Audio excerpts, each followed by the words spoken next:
The Immortal Constellation, written by Edith Balogh, translated by Barbara Dunchazi and Edith Simon, read by Edith Simon. Chapter 8. We may run, but we cannot escape ourselves. A quote. As we have already glimpsed and will continue to discover, we are able to expand our awareness beyond the perceived limitations of our own person and access the dimensions of a transpersonal consciousness. As we open ourselves to the realization of the informed universe, this shift in our collective awareness heralds a resolution of the schisms that have divided us for so long, both among and within us. Dr. Ervin Laszlo. If we are constantly in the pursuit of happiness on the other side, trying to find the meaning of life somewhere else, we are fleeing instead of fulfilling our role in our current positions on Earth. Every person acting as a separate, minuscule unit has their own function within the larger unit we call humanity. Humanity itself, as a small unit, has a function within the world's global existence. We could continue so on and so on outwards until we reach the outer layers of the infinite universe. The point is to understand that the reason we are in the form of a human is because we must fulfill our roles in the larger entities of which we are part and parcel of. The human's task on this planet, in the form of matter, is to awaken to itself, to become fully aware of its existence. We must realize that we are not merely physical extensions, not just solid matter, but in this minuscule body which we inhabit lies much greater things. We must awaken ourselves to realize that this body possesses a spirit, an essence which is much greater than our physical forms. Many human beings tend to rely on the notion that once our physical bodies become obsolete, or we could say pass away, such spirit will go on to experience different lives. We must recognize that we do not have to wait for our physical bodies to become obsolete, that this spirit is present within us now at this very moment. And the key is to truly grasp, appreciate, and harness this fact. We must train ourselves to function together with it so that we can manifest our infinite source of latent capabilities. We can think of this simply as a step up the evolutionary ladder. We talk about evolution mostly in the past tense of what and how it happened, but it is not something which happened. It is something which is a constant. Such as humans have evolved in amazing ways to reach conscious thought, we are standing at the precipice of the next step, which is to not only harness our physical selves, but also call in our spirit so we can embody our whole being. The beings which know no boundaries nor limits. And in order to do this, we must unlearn everything we have been taught, which hinders and blocks us from allowing to do so. Start with a clean slate so that we may relearn everything in a completely different way. We must do away with archaic schools of thought to welcome the next step in our evolution, which will allow us to be even more capable beings than we already are. By understanding this, we evolve into a new form of human. It gives us a new function, allowing us to see the whole picture so that we may see our place within the larger units. That we were born into this perfect life form to employ what nature has graciously handed over to us, which is the physical manifestation of concentrated energy and spirit.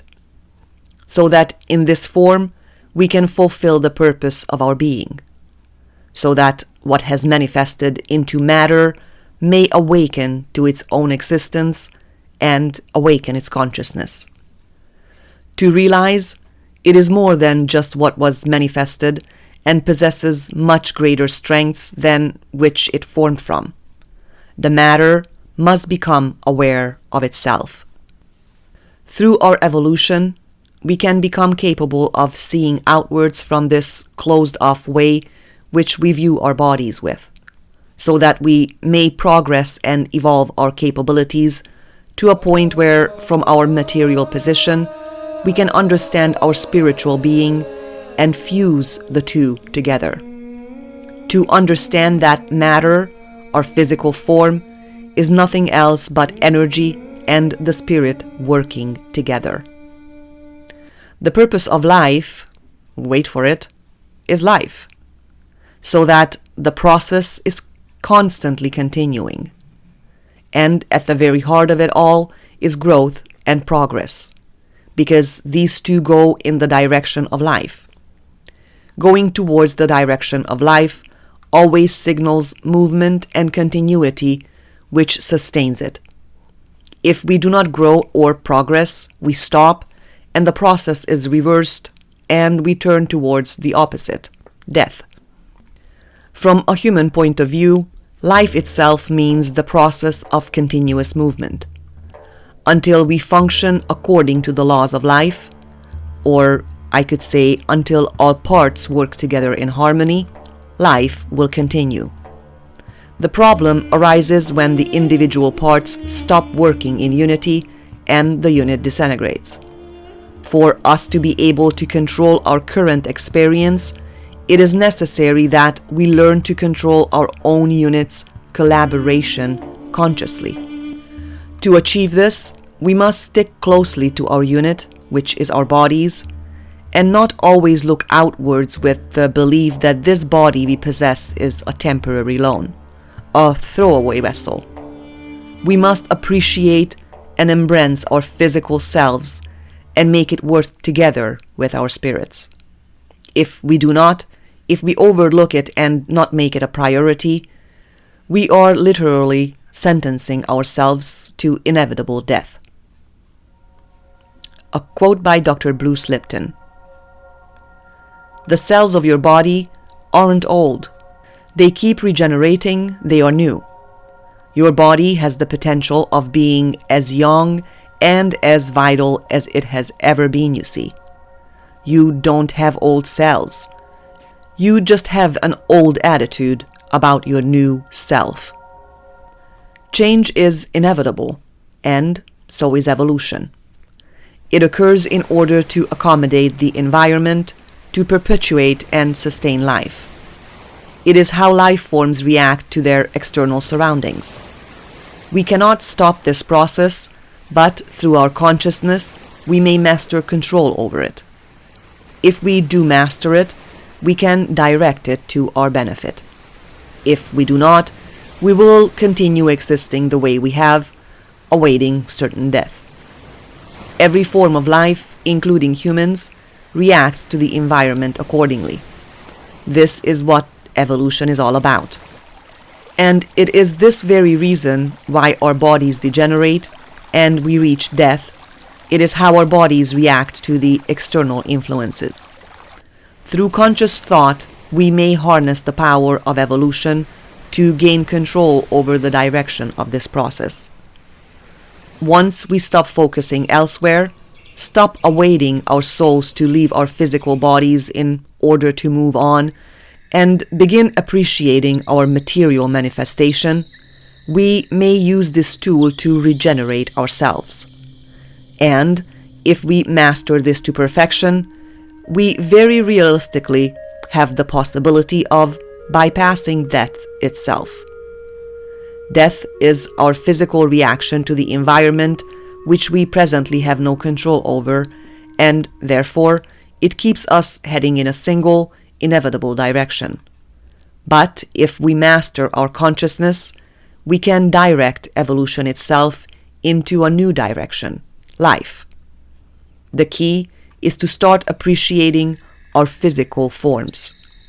Not just focus on the spirit, not just to await death so that it may finally make its escape elsewhere, but to really fuse our physical and spiritual selves so that with their combined strength they may allow us to push back the ever-looming threat of inevitable death collectively. As I said before, it is simply a step in evolution where, with enough effort, we may use evolution itself to our benefit, but we must understand that it is a lengthy process.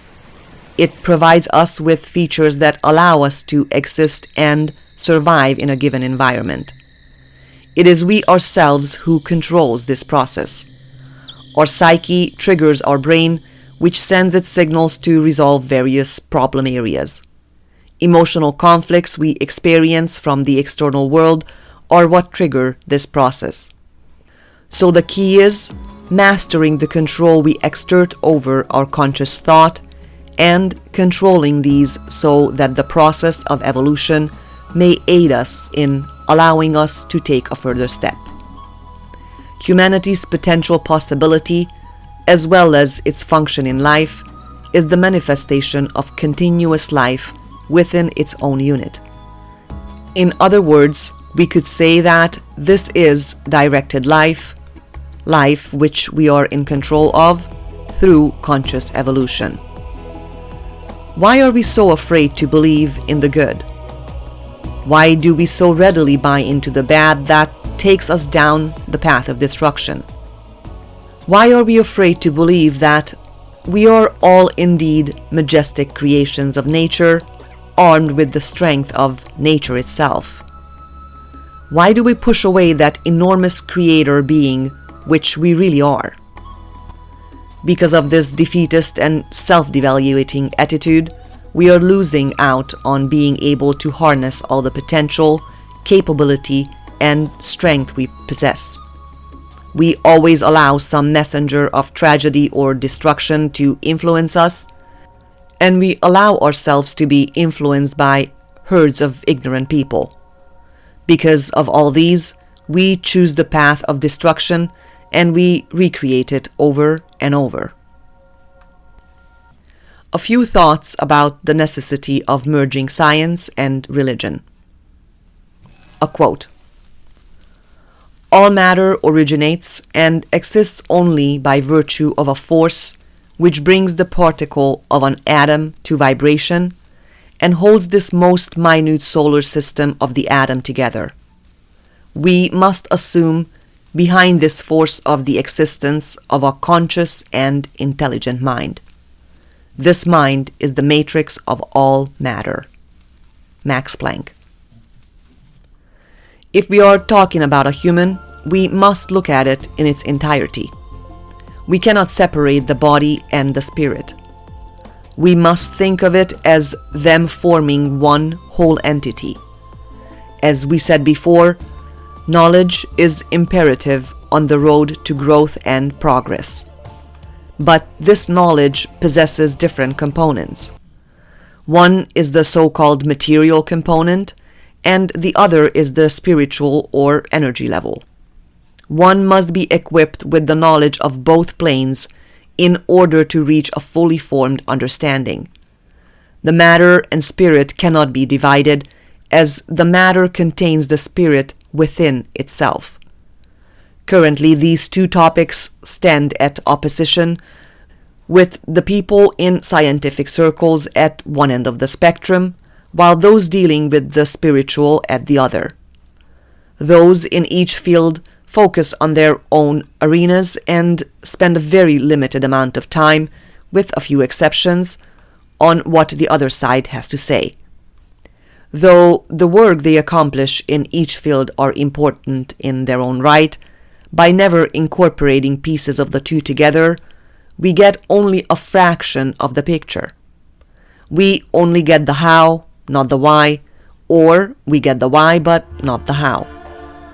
To really tackle an issue or understand how we or the world at large works, we must always ask both questions.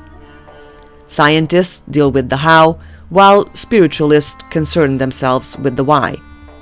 To come to a full understanding of something, we must not only understand how exactly it functions, but what is its meaning.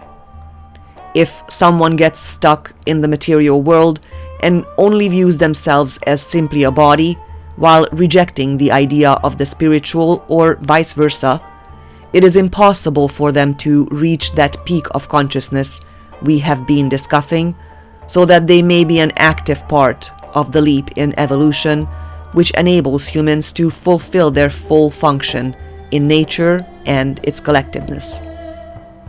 A quote: "Science cannot solve the ultimate mystery of nature, and that is because in the last analysis we ourselves are a part of the mystery that we are trying to solve." Max Planck. Although religious people understand humans' connection to the spiritual, this alone does not ensure them the formation of a heightened consciousness. They affirm that a person possesses a soul, assert the existence of a creator, and maintain the ethereal of the heaven and hells we reach once we freed from the shackles of our material selves. But in most cases, the knowledge which people think they have is an illusion. It is simply a learned knowledge. They know because they have been told. They believe this knowledge they possess is irrefutable truth, and they grip onto it desperately. Which religious sect we refer to is irrelevant. Each is steadfast in its own indisputable truth, and that they must spread the word in order to assert such truths. And any other belief, whether it is of a religious or scientific origin, is simply incorrect. But they may not notice that this irrefutable truth and knowledge is not actually their own. It is neither their own interpretation nor their own experience. It is what others have passed down to them as right, which is most often believed and obeyed blindly. But truth rarely arises from just what someone can learn. Memorizing pages of a play or reciting on a test does not necessarily equal understanding. The only thing it is proof of that you are great at reciting. This type of regurgitated knowledge is the main weapon in the hands of religious and, really, any type of leader. They know how the human mind works, and that it is enough if they simply assert to people what that truth is, what is worthy and what is wicked. Many of us will not bother to question what we've been told. After all, it is easier to listen and believe. They will not inquire to test the hypotheses for themselves, to question how and why. It is no coincidence the Bible refers to people as sheep and the masses as a herd. And our few shepherds govern us towards the direction in which they wish. Just as a herd of sheep, we will blindly and willingly allow ourselves to be led, even towards our demise. We can observe this phenomenon throughout human history. How a few was able to turn masses against one another, to go to war and kill for them, with only but a very few asking the questions, why? Does my omnibenevolent God really wish me to slaughter my fellow human, just to safeguard his truth? And what kind of pure truth can it really be when it requires death and destruction?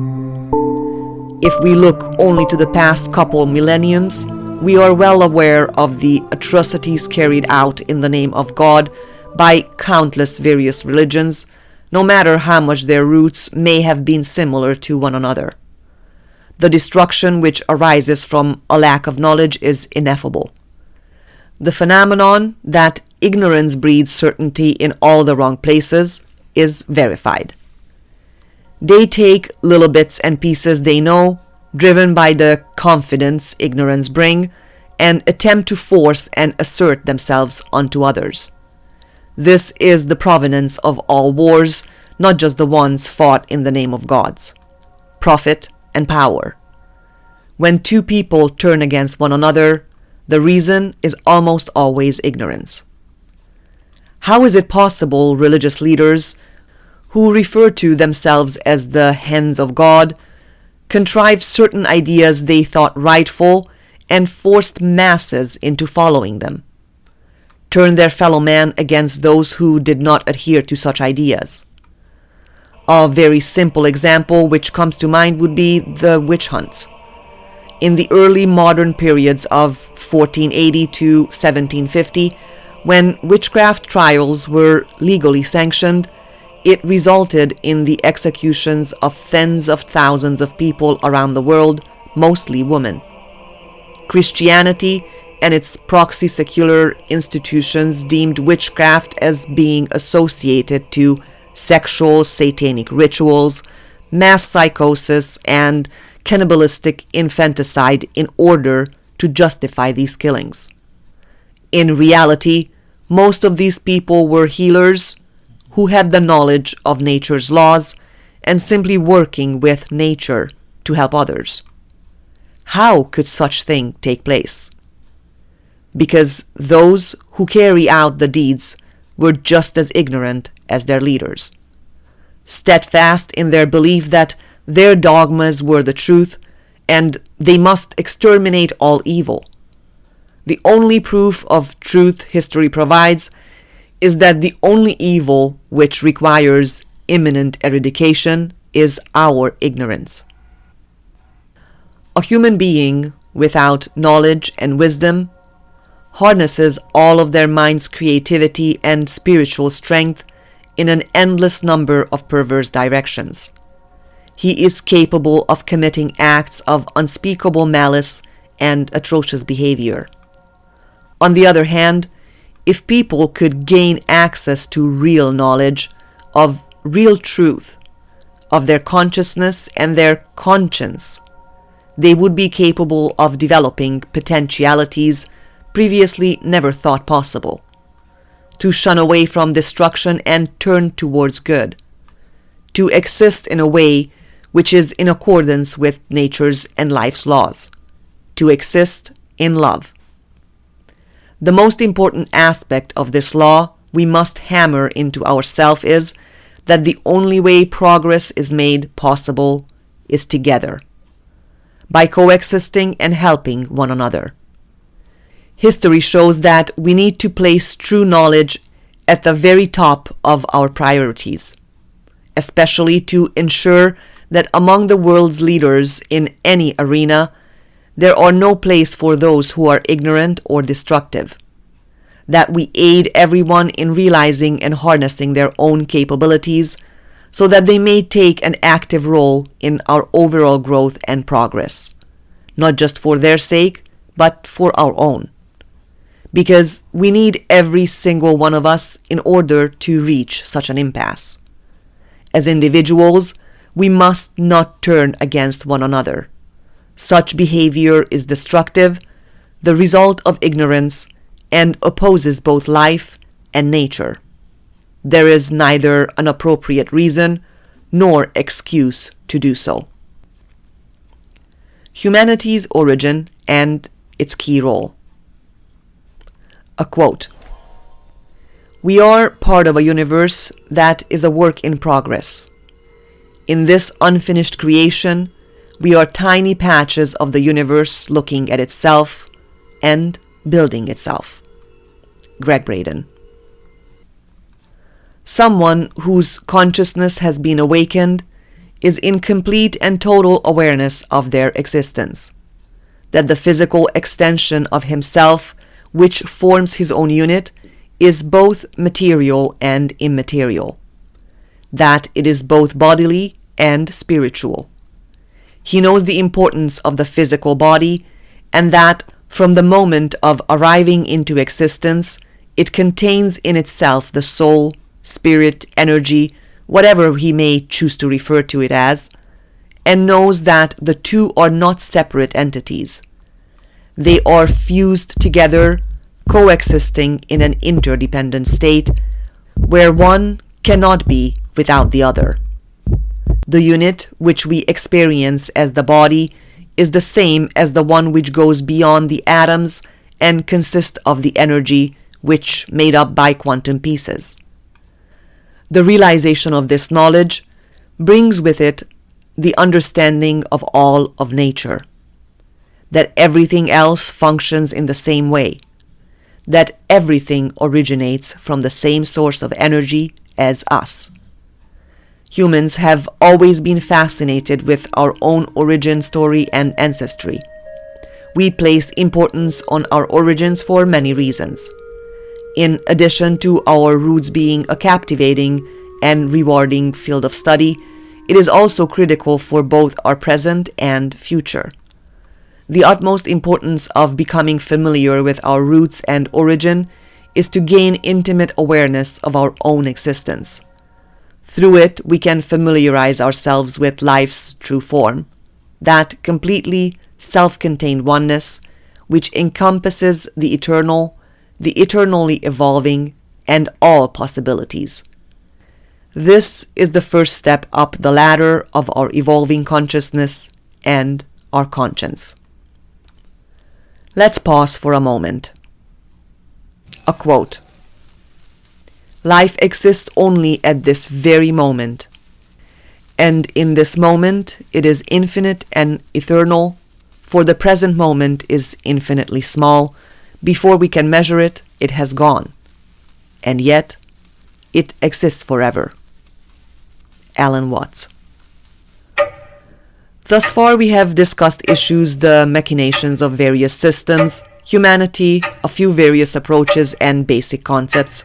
In other words, we concerned ourselves with compiling the type of information which allow us to see clearer, causing us to pause and take a moment to look around, both inside and outside of ourselves.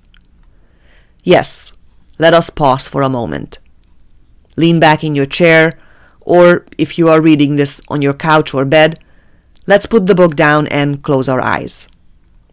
Allow for the past chapters to formulate, to come into focus, to crystallize. Don't do anything. Do not try to think of anything. Just allow for your brain to fulfill its purpose, to do its job. Place all your trust in your mind, your intelligence, your emotions, your intuition, and your perception. Absolve yourself of all your thoughts for a few moments, including the ones pulled from these pages, those that you may agree with and those you may not, of what you know and what you wish to. This is not the moment to formulate a decision, to toe any party line. There is no need to analyze or look for any corners. There is nothing in the world you need to do besides pay attention, be aware, be present, exactly where you are, as you are, in this present moment, in this continuous now.